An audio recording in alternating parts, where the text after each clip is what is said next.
Good morning, element. Hello everyone. How are you all doing? I'm Danielle Ashley. I am the resident astrologer and Chinese medicine practitioner at Element. I am here to talk to you today about astrology of this year, of the current times. It is a pretty intense time and there's a lot to be reviewed and looked at. So the year started off with a massive conjunction in the sky. So that is when two planets meet in alignment in the same sign at the same degree. Now that was called the Saturn-Pluto conjunction, and it was in the sign of Capricorn. So these two celestial bodies lined up in the sky. Now this is a very uncommon phenomena. The last time this happened in Capricorn was back in 1513. And in that year they had something that they called the dancing plague. It was actually a thing where people would just dance and dance until they passed out or passed away. Quite a strange situation, but it's turned out again that we've got this flu, plague, pandemic situation on our hands, or it seems that type of theme is coming back in 2020. So we've got to look at it as in terms of that aspect setting us up for the year. So it's such a significant aspect because these two celestial bodies haven't met for so long that it is the beginning of a new cycle. So when we get Pluto together with Saturn, they're both quite heavy hitting, and Pluto is the planet of transformation, death and rebirth. Now that's not usually a comfortable process, and Saturn is a planet of rules, structures, limitations and regulations. So when you get these two together, they will show Pluto will shine a light onto things that are not working and draw out all the toxic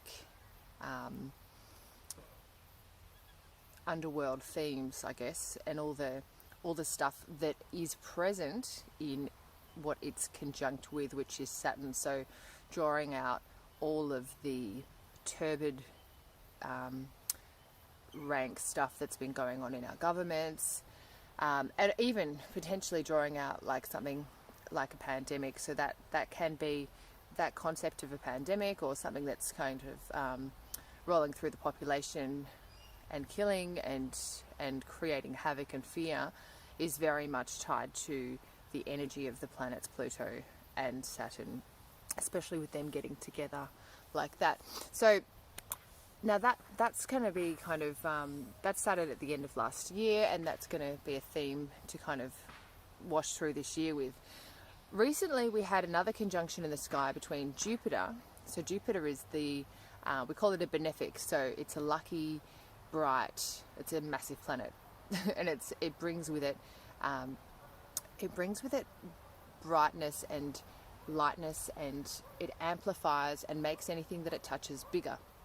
So when Jupiter goes conjunct with Pluto again, Pluto's back again, it can bring to light many things that have been repressed. All this type of thing is a Plutonian theme, so repression or buried traumas of our time, of our society, and again we're bringing in those Saturn themes, so looking at traumas, looking at the government, and exposing things that are coming out in regard to all this horrible stuff around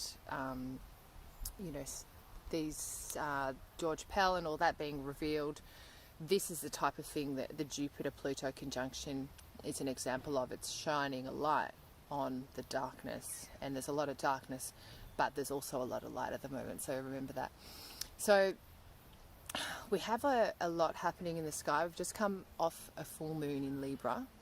Now that was a full moon phase is when we have a culmination of energy. So the energy's been building from the new moon phase 2 weeks prior, and then it reaches a culmination point when it gets to the full moon point. So that was at its apex yesterday in Libra, and that brings with it the sense of justice and the sense of fairness. It also rules, in a sense, the legal system. And it was met in the sky by another aspect, which is Mars being squared by Uranus. Now, Mars-Uranus is about rebellion, and it's also about, with Mars being about the way that we direct our energy, our assertion, our rights to move forward in our lives. Coming up to a tense aspect, which is a square with the planet Uranus, it can explain, and Uranus being the rebel, or being sudden changes, it can be a sense of wanting to fight back against the system or wanting to rebel, or it can even be in light of the current situations with what's happening with tightening up all these rules, of us wanting to kind of have a big party or something like that. But we won't, because we've got these heavy themes going on with Pluto and Jupiter. People are sort of being called out, and the Saturn Pluto particularly is that theme that set us off for the year, that tone of, increasing police and increasing control. And we had Mars recently, and Saturn also moved into the sign of Aquarius. Now, why that's interesting is because Saturn is, like I said earlier, about limitations, about it's about us maturing, but it's also about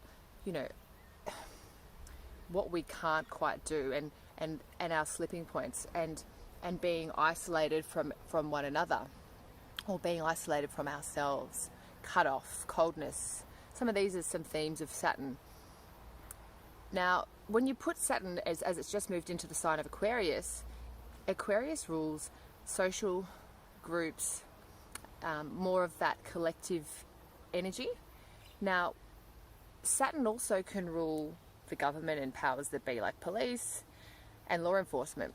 And as you can see in the media and in the days that we're living at the moment, we are not allowed to socialize. So that Saturn in Aquarius, which went in around the 23rd of March, which is when these rules really started to amp up, that is showing us, that there's going to be, further restrictions. Now, Mars is going to retrograde back into Capricorn, which is the previous sign, in July, and then it's going to go back into Aquarius again, and it's where it will spend another 2.5 years. So it's a 2.5 year cycle of Mars in Aquarius in total. So that is a big change.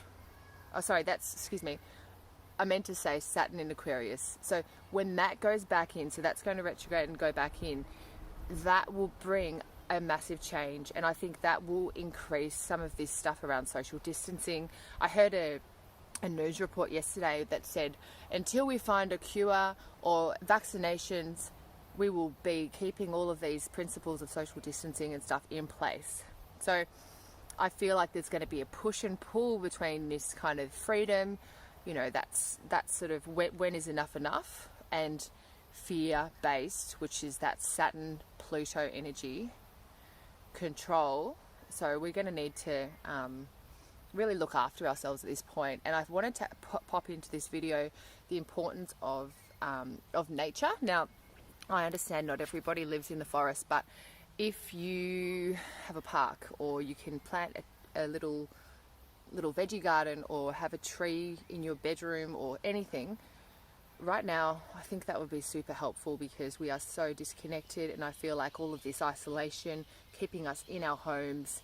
Get into your garden, get into like even a little veggie patch, or make a tomato plant or something, just to connect you with the earth and get your feet on the ground, because it will help at these times to stay grounded. So moving forward, we're going to see, like I said, this Aquarius Mars, Aquarius Saturn, this kind of, it's almost like a revolutionization. Is that? I don't know if that's a word. We will see more technologies coming in with this Aquarian energy that's coming in with the Saturn as it ingresses into Aquarius. So Aquarius is quite humanitarian, but it's also very forward thinking and very technological. So hence the increase in all of this online communication and increase in, you know, the technologies, wearable technologies, all that stuff is going to amp up in the next couple of years. So yeah, very interesting times. If you would like to know how this stuff is affecting your own natal chart, so it's one thing to understand what's going on in the collective, which is what this is more about today. But if you want to understand where these big conjunctions of energy, so where these planets and what the planets are saying are actually speaking to your chart and to your life and shining light or bringing up challenges, then feel free to get in touch and book in for a consultation, because we can go right into your chart and to see, you know, potentially what areas to focus on at the moment, and what this collective trauma or what this collective shift is really asking from you as a person, as an individual. So get in touch if you've got any questions as well, and all the best, and enjoy your little bit of nature, whatever that is, and I hope that you have a beautiful day.